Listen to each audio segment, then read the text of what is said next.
MIM के पूरे 6 MLA को, पूरे 40-45 जितने कॉर्पोरेटर्स है, पूरे कॉर्पोरेटर्स को चैलेंज कर रहा हूं, एक वीडियो, सिर्फ एक वीडियो राजा सिंह के खिलाफ तुम लोग बनाओ। नहीं बनाते। अब मेरा सवाल यहीं पे ये पैदा होता, क्यों नहीं बनाते? अरे मैं एक जगह ठहर के अगर मैं ये बोला कि सज्जाद नोमानी साहब को हक हासिल है कि उन्हें किसी भी कैंडिडेट की तायीद कर सकते, मुखालिफत कर सकते। असदुद्दीन ओवैसी साहब मालेगांव के जलसे में ठहर के बोल दिए घर से निकलना बंद करा देता हूं। एक बार असदुद्दीन ओवैसी साहब, एक बार राजा सिंह को बोलो तेरा घर से निकलना बंद करा देता हूं बोल के।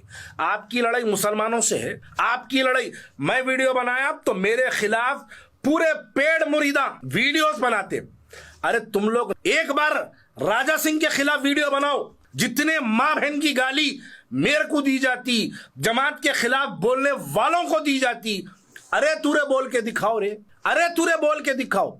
तुम्हारे दारुसलाम के सामने से दिन में 4 बार जाता उन्हें, हुजूर अकरम सल्लल्लाहु अलैहि वसल्लम की शान में गुस्ताखी करके दारुसलाम के सामने से जाता। आप महाराष्ट्र में ठहर के बोलते टांग पर टांग डाल के छीड़ देता हूं बोलते, उसकी गली में टांग डाल के दिखाओ। कल क्या करा? तलवार निकाल के बोला गले काट देता हूं बोला।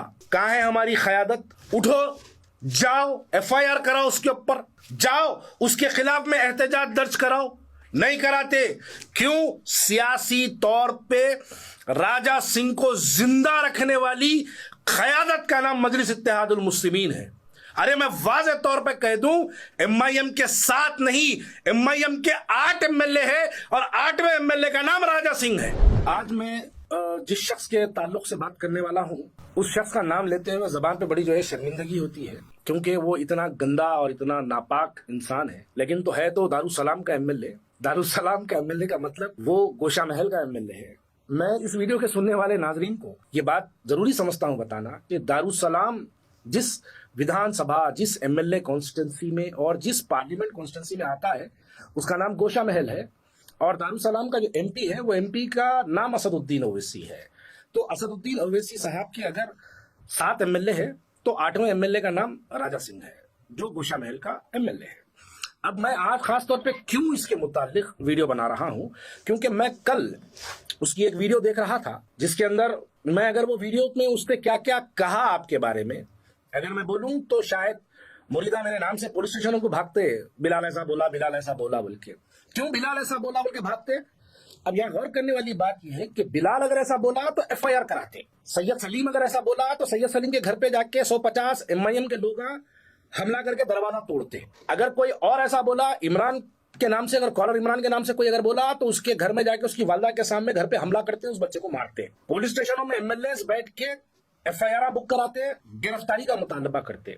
अगर कोई मुसलमान अगर ऐसा करा तो एमआईएम के पूरे एमएलए रोड पे उतर के अरे पाउडर चीख के हमला करने की कोशिश करते। लेकिन खास बात यह है, बुलडॉग बोलता खामोश बैठ जाते, आज बड़े अब्बा बोला खामोश बैठ जाते, भाव नहीं बोलता खामोश बैठ जाते, तारा पान साहब का पान खा के घर को आता हूं बोलता खामोश बैठ जाते। लेकिन अगर कोई मुसलमान खाली इनके खिलाफ में एक कैंडिडेट की तायीद का ऐलान कर दिया, वो अगर कैंडिडेट सज्जाद नोमानी साहब भी अगर है, उनके खिलाफ में भी सख्त अल्फाज इस्तेमाल करने का कोई गुंजाइश नहीं छोड़ते। लेकिन दूसरी जानिब अगर राजा सिंह, देखिए राजा सिंह का जो घर है वो रोज दारुसलाम के सामने से जाना पड़ता उसको। उसका घर दारुसलाम से इतनी करीब है कि दारुसलाम में ठहर के अगर पेशाब करे तो पेशाब तक उसके घर तक जाता। लेकिन पूरे हिंदुस्तान में बीजेपी को रोकने का दावा करती है एमआईएम, लेकिन कभी राजा सिंह के खिलाफ अपना कैंडिडेट तक नहीं डालते, उसको छोड़ के रखते। अब मैं इस वीडियो के जरिए एमआईएम के पूरे 6 एमएलए को, पूरे 40-45 जितने कॉर्पोरेटर्स है, पूरे कॉर्पोरेटर्स को चैलेंज कर रहा हूं, एक वीडियो, सिर्फ एक वीडियो राजा सिंह के खिलाफ तुम लोग बनाओ। नहीं बनाते। अब मेरा सवाल यहीं पे यह पैदा होता, क्यों नहीं बनाते? आपकी वालिदा की शान में गुस्ताखी करने में कोई कसर नहीं छोड़ा, हुजूर अकरम सल्लल्लाहु अलैहि वसल्लम की शान में गुस्ताखी करने की कोशिश में कोई कसर नहीं छोड़ा। आपको जितना बुरा हिंदुस्तान में उन्हें बोला, कोई नहीं बोला। देखिए, जैसे ओवैसी साहब मोदी के खिलाफ कुछ बोलो तो मोदी जी कुछ नहीं करते, वैसे ही असदुद्दीन ओवैसी साहब गोशा महल के एमएलए के खिलाफ अगर एमएलए कुछ बोला तो उसके खिलाफ ओवैसी साहब कुछ नहीं करते।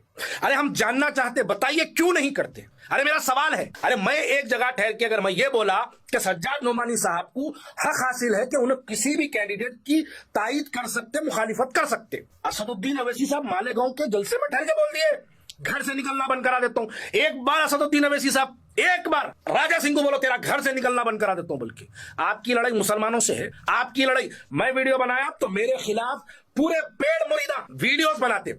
अरे तुम लोग एक बार राजा सिंह के खिलाफ वीडियो बनाओ, जितने मां बहन की गाली मेरे को दी जाती, जमात के खिलाफ बोलने वालों को दी जाती। अरे तूरे बोल के दिखाओ रे, अरे तूरे बोल के दिखाओ। तुम्हारे दारुसलाम के सामने से दिन में 4 बार जाता उन्हें, हुजूर अकरम सल्लल्लाहु अलैहि वसल्लम की शान में गुस्ताखी करके दारुसलाम के सामने से जाता।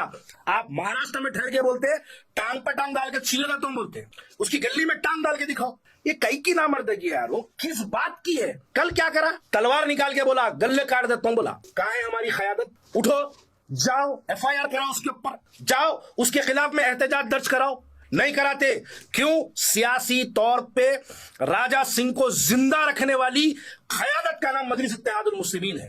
अरे मैं वाज़ेह तौर पे कह दूं, एमआईएम के 7 नहीं, एमआईएम के 8 एमएलए है और 8वें एमएलए का नाम राजा सिंह है। आप उसको रोकने की क्या कोशिश करते? आप महाराष्ट्र में अगर कोई हुजूर की शान में गुस्ताखी करता, मुसलमानों के खिलाफ कुछ बोलता तो उसके खिलाफ बयानबाजी करते। उत्तर प्रदेश में कोई बोला उसके खिलाफ बयानबाजी करते।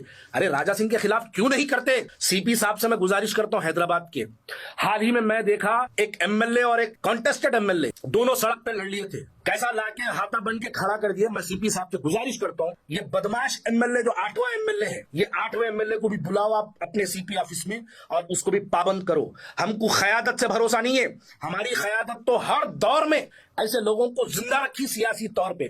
अगर जो लोग हैदराबाद की तारीख जानते हैं वो लोगों को ये बात समझना चाहिए, कभी आले नरेंद्र के नाम पे हैदराबाद में एक ऐसा शख्स जिंदा था, कभी किशन रेड्डी के नाम से ऐसा शख्स जिंदा था, कभी ये मलून के नाम से कभी ये शख्स जिंदा था। ये तारीख है हैदराबाद की। हैदराबाद के अंदर एक फिरका परस्त चेहरे को जो बार बार मुसलमानों के खिलाफ बयान देता, उसको सियासी तौर पर जिंदा रखते हैं। अब फिर मैं बोलूं तो लोग मेरी बात को गलत समझते हैं। देखिए महाराष्ट्र जाके आप चुनाव लड़ते, आप अबू आसिम आजमी के खिलाफ में अपना कैंडिडेट डालते, आप अजहरुद्दीन के खिलाफ में अपना कैंडिडेट डालते, आप फेरोज खान के खिलाफ अपना कैंडिडेट डालते, आप राजा सिंह के खिलाफ अपना कैंडिडेट क्यों नहीं डालते? जबकि राजा सिंह दारुसलाम जो आपका हेड ऑफिस है वहां का एमएलए राजा सिंह है, उसके खिलाफ आप कैंडिडेट नहीं डालते। आपका अबू आसिम आजमी के एरिया में 2 कॉर्पोरेटर नहीं है, गोशा महल में आपके 2 कॉर्पोरेटर है। आपके जुबली हिल्स में 2 कॉर्पोरेटर नहीं है, गोशा महल में आपके 2 कॉर्पोरेटर है। वहां पर आपका दारुसलाम हेड ऑफिस आता, वहां पर आपके सव्वों की तादाद में आपके इफ्तिदाई के सदर मोहतमदीन आपके वहां पर मौजूद है। क्यों नहीं आप उसके खिलाफ कैंडिडेट डालते? इसलिए कि हमारी आबादी कम है बोल के नहीं डालते। 80,000 वोटर्स गोशा महल में मुस्लिम वोटर्स है, आप वहां लड़ाते। आप शोलापुर जहां पर 80,000 90,000 वोट्स है वहां जाके अपना मुस्लिम कैंडिडेट डाल सकते, तो गोशा महल में क्यों नहीं डालते भाई? क्यों नहीं लड़ाते? अगर मैं ये सवाल करूं तो वो लोग कई जवाब देते, लेकिन सियासी तौर पर मजलिस इत्तेहादुल मुस्लिमीन गोशा महल के एमएलए को जिंदा रखी, इसलिए जिंदा रखी ताकि उसको दिखा के हैदराबाद के डेवलपमेंट का सवाल ना किया जाए। कभी आता उन्हें एक भड़काऊ भाषण दे देता, देखो कितना बुरा बोला यार असदुद्दीन अवैसी साहब के बारे में, क्या करेंगे? नहीं नहीं छोड़ो छोड़ो, अपने गलियां तो डेवलप हो जाते, अपने चौरस्ते तो डेवलप हो जाते, अपनी बस्तियां तो डेवलप हो जाती, लेकिन ये मुसलमानों के खिलाफ में बयान देने वाला शख्स है, लिहाजा हम चलो डेवलपमेंट को बाजू रखो लेकिन हिंदू मुसलमान के नाम पे हैदराबाद में इलेक्शन करा दो। इसी बुनियाद पर आप जीतते, इसी बुनियाद पे आप जीतते। ये बुनियाद बनाने के लिए ऐसे मलून राजा सिंह को हैदराबाद में सियासी तौर पे जिंदा रखे। अब मैं एक आखिरी में बस एक ही बात पूछना चाह रहा हूं। कल मैं उसकी वीडियो देख रहा था, गोवा या महाराष्ट्र में कहीं उसने एक वीडियो के जरिए, आप जानते हैं बात को, आपके महाराष्ट्र के इलेक्शन में देखिए ये लोगों को लेके जाके महाराष्ट्र के इलेक्शन में एक फिरका परस्ती का माहौल बनाया गया। जिस तरीके से हमारी मुस्लिम क़यादत महाराष्ट्र में फैली थी, ये बदमाश राजा सिंह मलून भी ये भी जो है हैदराबाद महाराष्ट्र के गलियों में फिरा, शोलापुर गया, भिवंडी गया, आज से 1 साल पहले औरंगाबाद गया। महाराष्ट्र का ऐसा कोई जिला नहीं बचा, कोई ऐसी डिस्ट्रिक्ट सिटी नहीं बची जहां पे ये जाके आपके खिलाफ हुजूर अकरम सल्लल्लाहु अलैहि वसल्लम के खिलाफ भड़काऊ भाषण दे के आता। आप उसके खिलाफ कैंडिडेट नहीं डालते। आप चलो आज कुछ नहीं कर सकते, आप आज आप लंगड़े लुल्ले कांग्रेस की हुकूमत आगे स्टेट में, केसीआर तो आपके मामू थे, 10 साल आप अलायंस एंजॉय करें, आप 10 साल में उसको खत्म करने का कोई मंसूबा बनाए, सियासी तौर पर उसकी कॉन्स्टिट्यूंसी तोड़ने का कोई काम करे, आप सियासी तौर पर उसको हराने का कोई काम करें। नहीं करे। क्या करते? खाजा बिलाला के अगर कुछ बोला तो उसके खिलाफ बना दो वीडियोस। अरे राजा सिंह के खिलाफ ही बना दो भाई। मैं मुसलमान हूं, मुझे जमहूरियत और मेरी शरीयत दोनों मेरे को इस बात की इजाजत देती कि मैं कहीं पर अगर गलत देखता हूं तो गलत में बोलना चाहिए। वो लोग जो लोग नहीं बोल सकते वो लोग कमजोर है, लेकिन मैं इसके अंदर अगर मौत भी आ गई तो मौत को जामे शहादत समझूंगा, लेकिन बोलता रहूंगा। आप क्यों नहीं बोलते? मैं इस वीडियो में लास्ट में चैलेंज कर रहा हूं एमआईएम के 7-6 एमएलए को और 40-50 जितने कॉर्पोरेटर्स हैं, तमाम कॉर्पोरेटर्स को मैं चैलेंज कर रहा हूं कि आप एक मर्तबा वो हरामी के खिलाफ, वो एमएलए के खिलाफ एक वीडियो बना के बताओ। क्यों नहीं बनाते? उसका जवाब भी हमको दो। उसके खिलाफ अपना सियासी मुहिम क्यों नहीं चलाते? इसका जवाब कभी हम हैदराबाद वाले तलबगार और इंतजार करेंगे।